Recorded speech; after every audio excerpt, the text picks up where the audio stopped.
여러분 안녕하십니까? 대구 경북 소식 전해드립니다.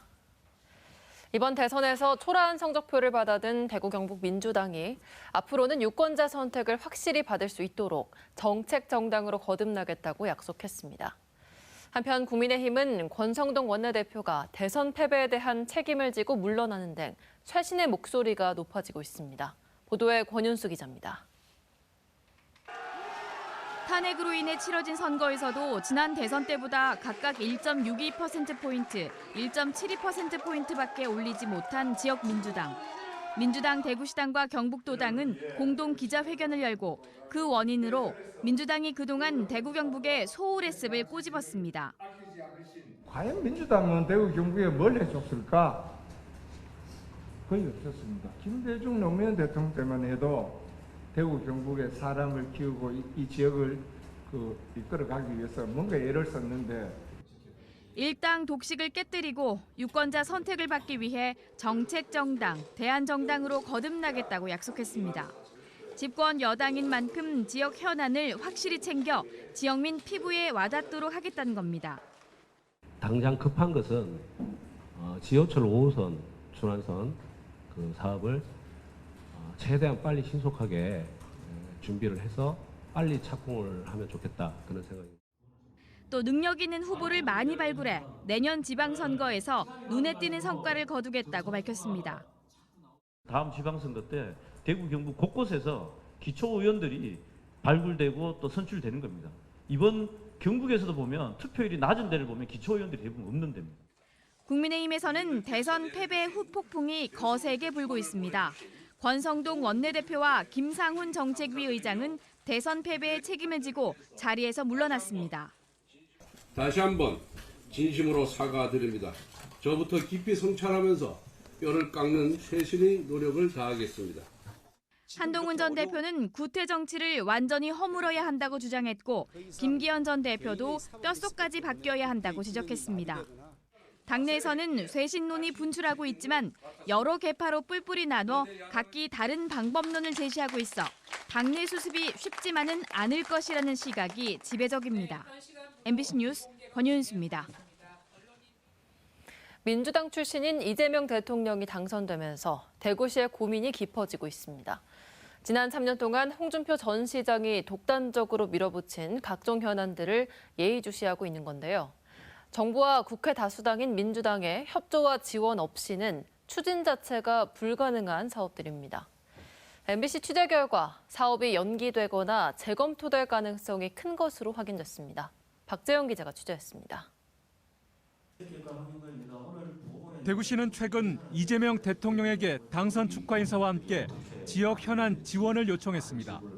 대구 경북 신공항, 행정통합, 치수원과 도심 군부대이전 등 재원과 행정력이 대거 투입되는 대형 사업들로 새 정부의 전폭적인 지원과 협조가 절실하기 때문입니다. 단기간에 치러지는 대선 일정과 차기 정부가 인수위 없이 바로 출범하는 점을 고려해 대선 공약 채택과 이후 국정과제 채택까지 지역 정치권과 힘을 모아 전방위로 대응하겠습니다. 관건은 이재명 정부가 대구시가 추진한 주요 사업들에 대한 판단을 어떻게 하느냐입니다. 지역 정가 등에 따르면 대구시가 2030년 개항을 목표한 대구 경북 신공항 건설 사업은 연기되는 분위기가 감지됩니다. 더불어민주당은 신공항 건설 추진은 하되 시가 강행한 공공자금 관리 기금 융자는 비현실적인 방식이라며 선을 긋고 있는 상황입니다. 재정 투입 방식과 사업의 틀마저 바뀔 가능성이 큽니다. 민주당은 홍 전 시장이 여론 수렴 없이 독단적으로 밀어붙인 치수원 안동댐 이전은 원점 재검토한다는 방침입니다. 단기적으로 구미 해평치수장 부근에 물을 끌어오고 취양수장 개선과 함께 4대강 보를 개방하는 장기적인 해법을 통해 물 문제 해결에 나선다는 전략인 것으로 알려졌습니다.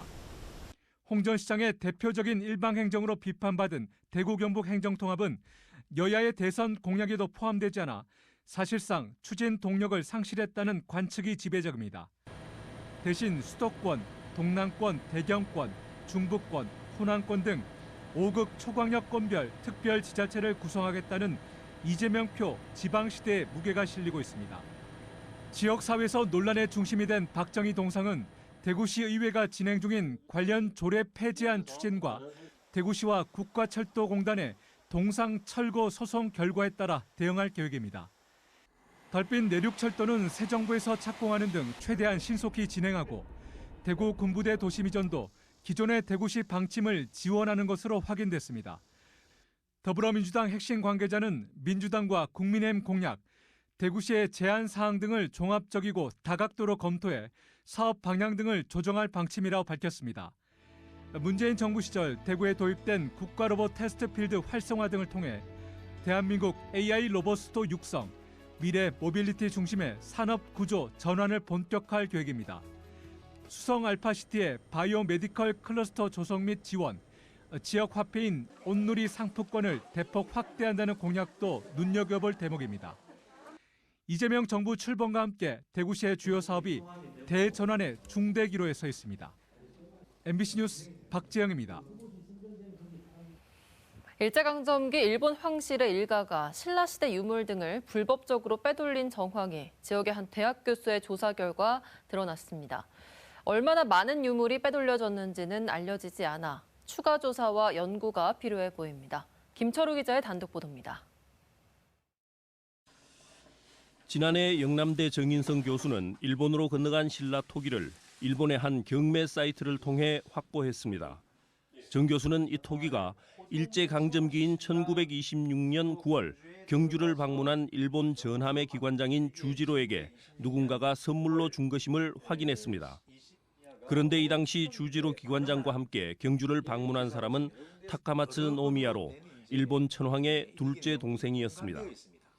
정희성 교수는 누군가가 기관장에게 토기를 선물로 줬다면 천황의 동생인 타카마츠 노미야에게도 분명히 유물을 줬을 것이라는 의심을 갖고 조사를 하던 중 100년 전 신문 기사를 찾아냈습니다.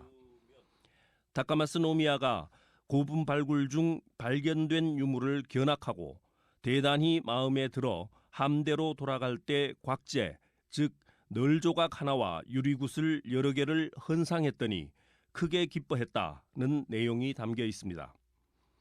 당시 타카마츠 노미야가 방문한 고분은 서봉총이었고 신라의 괴릉을 비롯해 지금의 경주 박물관 등지를 방문한 것으로 확인됐습니다. 하지만 당시 서봉총 발굴 담당자인 고이즈미가 제출한 보고서를 비롯해 관련 문서 어디에도 타카마츠 노미야가 방문했다는 기록은 있지만 무엇을 주었는지는 나와 있지 않습니다.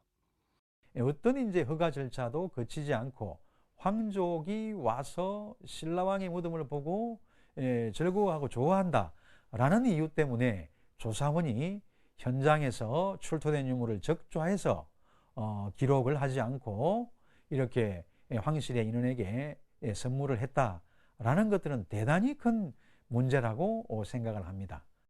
타카마츠 노미야가 경주 방문 당시 발굴 유물을 관장으로부터 헌상받았다는 내용은 다른 신문 기사에서도 확인됩니다.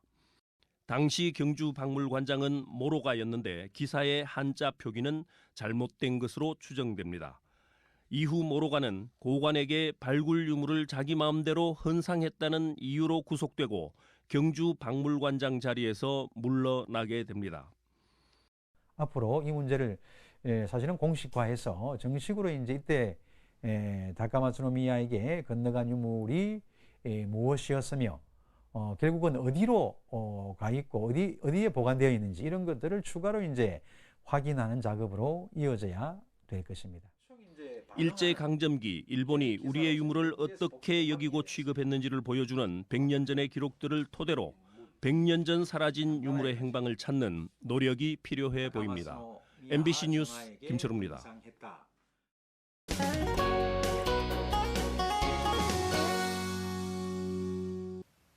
절기 망종인 오늘도 낮 기온이 30도 가까이 올라 더웠습니다.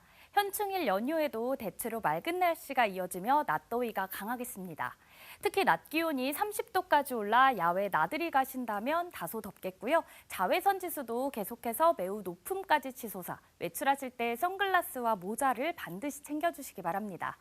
한편 내일 오후부터 경북 북동 산지와 경북 북부 동해안을 중심으로는 바람이 강하게 부는 곳이 많겠습니다. 고기압의 영향으로 당분간 기온 오름세에 이어집니다. 아침과 낮 기온 모두 완연한 여름 날씨를 보이겠고요. 자외선과 더불어 오존 농도도 나쁨 수준까지 치솟겠습니다. 내륙을 중심으로는 일교차도 10도 이상 벌어져 건강관리에 유의하시기 바랍니다. 다음 주 대체로 구름 많겠고요. 다음 주 수요일 이후 북태평양 고기압 가장자리 위치와 우리나라 주변 기압계의 변화에 따라 비가 내릴 가능성도 있겠습니다. 우리 지역 현충일인 금요일 하늘 구름 많다가 맑아지겠습니다. 미세먼지는 보통 수준 예상되고요. 자세한 기온 살펴보면 대구의 기온 16도, 안동 15도, 포항 19도로 오늘과 비슷하거나 조금 높겠습니다. 낮에는 대구와 포항 30도, 안동은 29도까지 껑충 올라 초여름 햇살이 강하게 내리쬐겠습니다. 다음 주 낮에는 30도를 넘나드는 기온이 이어지며 더위가 예상되는데요. 한낮에는 볕이 강한 만큼 자외선 차단에도 신경 잘 쓰셔야겠습니다. 날씨였습니다. 댓글 조작 의혹으로 경찰 수사를 받고 있는 극우 성향 교육단체 리박스쿨과 관련해 아직 대구에서는 해당 단체의 강사나 프로그램이 없는 것으로 파악됐습니다.